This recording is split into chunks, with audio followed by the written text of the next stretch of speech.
পাইতাম না, মা বাবা মরে গেলে 40 নিশ্চয় পাইতাম না, সব কিছু বন্ধ হয়ে যাইতো।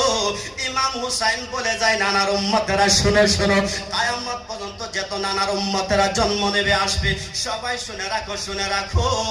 আহারে কোন বদমাশ সারাবি মাদারু যদি তোমাকে বায়াত করাইতে চাই, তোমার হাত যদি চাই, তুমি হাত দিও না। সুবহানাল্লাহ, সুবহানাল্লাহ। প্যারে ভাই মুসলমান, কারবালার ইতিহাস রে বাবা, ইমামে আলী আকবর শহীদ হয়ে গেছেন, 18 বছরের নওজোয়ান ছিলেন। আজকে 18 বছরের যুবকেরা মেয়েদের হাত ধরে ধরে বাজারে ঘুরতে আসে। শরম করার দরকার ওই বাবার, লজ্জা করার দরকার ওই মার। ও প্যারে মুসলমান, আপনি কেমন বাবা হয়ে গেছেন, আপনি কেমন মা হয়ে গেছেন, আপনার মেয়ে জলসায় কেন আসে?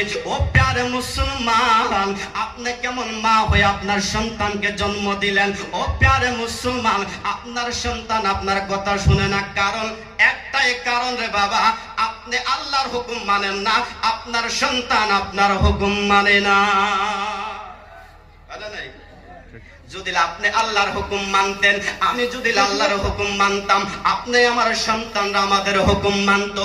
ও প্যারে মুসলমান, আপনি আমার নবী রাহমাতুল লিল আলামিন নবী বলে ফজরের নামাজ বাদ দিলাম, আসর বাদ দিলাম, জোহর বাদ দিলাম, ঈশা বাদ দিলাম রে বাবা।